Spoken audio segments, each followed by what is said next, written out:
अनुपमा के latest episode के लिए सब्सक्राइब करें। आज के एपिसोड की शुरुआत में बिल्डर चॉल में रजनी का इंतजार कर रहा होता है। रजनी चॉल में आती है और दिखावे के तौर पर कहती है कि उसे अनुपमा की मौत का बहुत अफसोस है। रजनी कहती है कि अनुपमा गद्दार थी, बहुत बुरी और गैर जिम्मेदार थी, लेकिन वह मेरी सहेली थी और वह झूठा रोना शुरू करती है। रजनी के नाटक से सभी हैरान हो जाते हैं। रजनी कहती है कि चौल में जो आग लगी थी उसका भी हम पता लगाएंगे कि वह खुद लगी थी या किसी ने लगवाई थी। चौल वाले कहते हैं कि अच्छा हुआ, उस अनुपमा को उसके कर्मों की सजा मिल गई। रजनी मन ही मन खुश होती है कि अब सब लोग अनुपमा से नफरत करने लगे हैं। तभी सरिता कहती है कि मरते वक्त भी अनुपमा रजनी का नाम ले रही थी और कह रही थी कि मैं बदला जरूर लूंगी। यह सुनकर रजनी घबरा जाती है। सरिता कहती है कि ऐसा माना जाता है कि जो इंसान आग में मरता है उसकी आत्मा भटकती रहती है। ये सुनकर रजनी और ज्यादा डर जाती है। सरिता कहती है कि आप पूजा कर लेना। राही कहती है कि मेरी मम्मी की आबी की आत्मा इतनी आसानी से नहीं जाएगी। एक औरत कहती है कि आजकल लोग मानते नहीं हैं, लेकिन यह सब सच होता है। रजनी को रात की बात याद आती है और वह डर जाती है। दूसरी औरत कहती है कि मुझे तो लगता है कि अनुपमा यहीं है, मुझे रात में उसकी आवाज सुनाई दे रही थी। रजनी बुरी तरह घबरा जाती है। बिल्डर रजनी से कहता है कि समय हो गया है, बुलडोजर चलाने का वक्त आ गया है। सरिता रजनी से कहती है कि आप जीत गई हो, ये चौल आपकी हो गई है, लेकिन संभल कर रहना। जहां ऐसी मौत होती है वहां माहौल डरावना ही होता है। जसप्रीत कहती है कि इस टावर में घर नहीं बिकेंगे क्योंकि यह बिल्डिंग हॉन्टेड होगी। रजनी घबरा जाती है और उसके कानों में अनुपमा की आवाज सुनाई देती है। रजनी कहती है कि मैं आपको फ्लैट दे रही हूँ, मैंने आपके साथ नाइंसाफी नहीं की है। अनुपमा ने आपको धोखा दिया है, आप मुझे बद्दुआ मत देना। तभी अचानक एक सफेद चादर रजनी के चेहरे पर गिर जाती है, जिससे वह बुरी तरह घबरा जाती है। रजनी का बेटा उसे संभालता है। बिल्डर रजनी से शुरुआत करने के लिए हथौड़ा चलाने को कहता है। रजनी सड़क तोड़ना शुरू करती है, तभी अनुपमा उसका हाथ पकड़ लेती है। रजनी सन्न रह जाती है। डरते हुए रजनी अनुपमा से कहती है कि क्या तुम्हारी आत्मा अभी तक मरी नहीं है? अनुपमा कहती है कि नहीं, लेकिन तुम्हारा जमीर मर गया है। रजनी खुद से कहती है कि अनुपमा मर चुकी है, यह सब मेरा वहम है। तभी अनुपमा कहती है कि मैं जिंदा हूँ, चेक कर लो। रजनी इनकार करती है। अनुपमा कहती है कि मुझे प्रेरणा ने बचा लिया है और तुम मर चुकी हो। अनुपमा कहती है कि वरना मैंने तुम्हें वही बताया जो मैंने उसे बताने के लिए कहा था। रजनी हैरान रह जाती है। राही कहती है कि मेरी मम्मी को कुछ नहीं हुआ है। अनुपमा कहती है कि भगवान अपने भक्तों पर बहुत कृपा करते हैं। रजनी कहती है कि क्या यह सब ड्रामा था? अनुपमा कहती है कि शातिर बुद्धि से टकराने के लिए कृष्ण नीति अपनानी ही पड़ती है। अनुपमा बताती है कि तुम इतनी डर गई थी कि तुमने सब कुछ उगल दिया। रजनी हैरान रह जाती है। प्रेरणा और वरुण रजनी पर गुस्सा करते हैं और कहते हैं कि हमें माँ नहीं बल्कि माँ के नाम पर कलंक मिली है, जिसने अपने लालच में एक बेगुनाह की जान लेने की कोशिश की। रजनी कहती है कि मैं तुम्हारी माँ हूँ। प्रेरणा कहती है कि माँ अनुपमा जैसी होती है।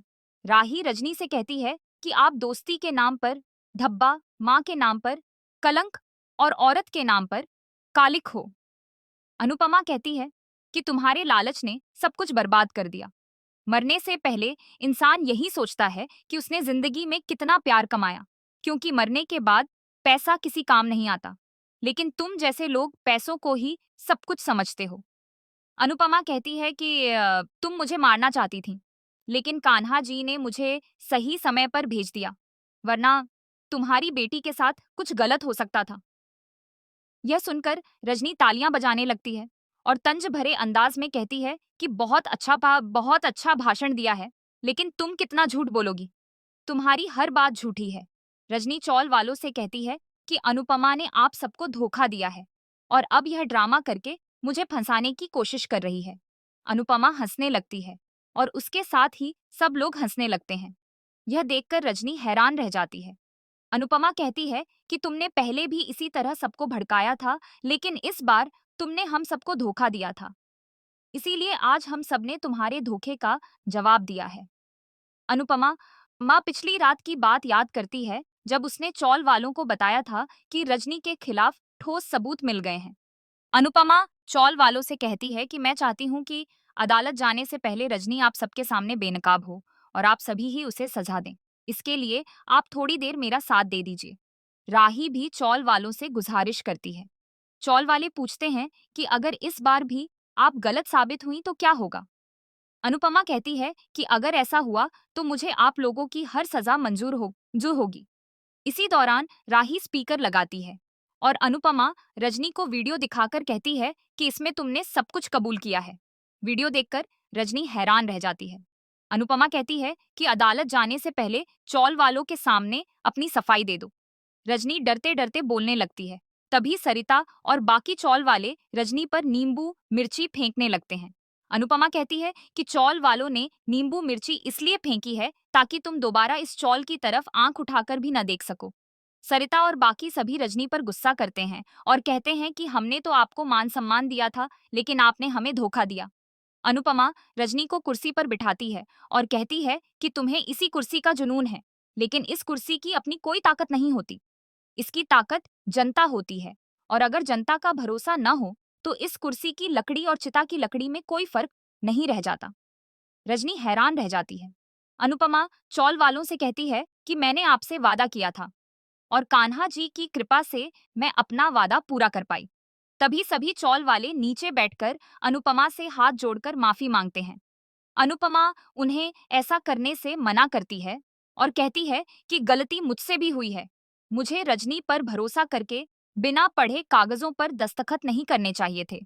अनुपमा सबको संदेश देती है कि चाहे कुछ भी हो, लेकिन कानूनी कागजों पर बिना पढ़े दस्तखत मत करना, चाहे वे कागज कोई अपना ही क्यों ना ला कर दे। हम भरोसा कर लेते हैं, लेकिन सामने वाला हमें ठग लेता है।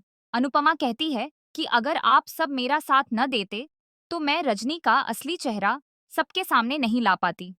अनुपमा साफ शब्दों में कहती है कि जीत हमेशा सच की ही होती है। इसी दौरान एक छोटी बच्ची आकर अनुपमा के गले लग जाती है। प्रेरणा और वरुण अनुपमा से कहते हैं कि अब इस गुनहगार को क्या सजा देनी है, यह आप ही तय कीजिए। रजनी अनुपमा से माफी मांगने लगती है और वरुण व प्रेरणा से भी माफी मांगती है, लेकिन प्रेरणा उसे नजरअंदाज कर देती है। रजनी अनुपमा के पैरों में गिरकर माफी मांगने लगती है।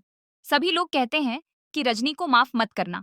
जसप्रीत अनुपमा से कहती है कि तुम अब वापस हमारे पास लौट आओ। चौल वाले भी इस बात से सहमत होते हैं। अनुपमा कश्मकश में पड़ जाती है और इसी के साथ एपिसोड खत्म हो जाता है। अगले एपिसोड में दिखाया जाता है कि अनुपमा रजनी से कहती है कि आगे से कभी किसी का भरोसा मत तोड़ना, लेकिन अनुपमा यह भी कहती है कि जिसने पीठ में खंजर मारा हो उसे गले लगाने की गलती नहीं करनी चाहिए। दोस्तों, अगर आपको हमारी यह वीडियो पसंद आई हो तो हमारे चैनल को सब्सक्राइब करें। धन्यवाद।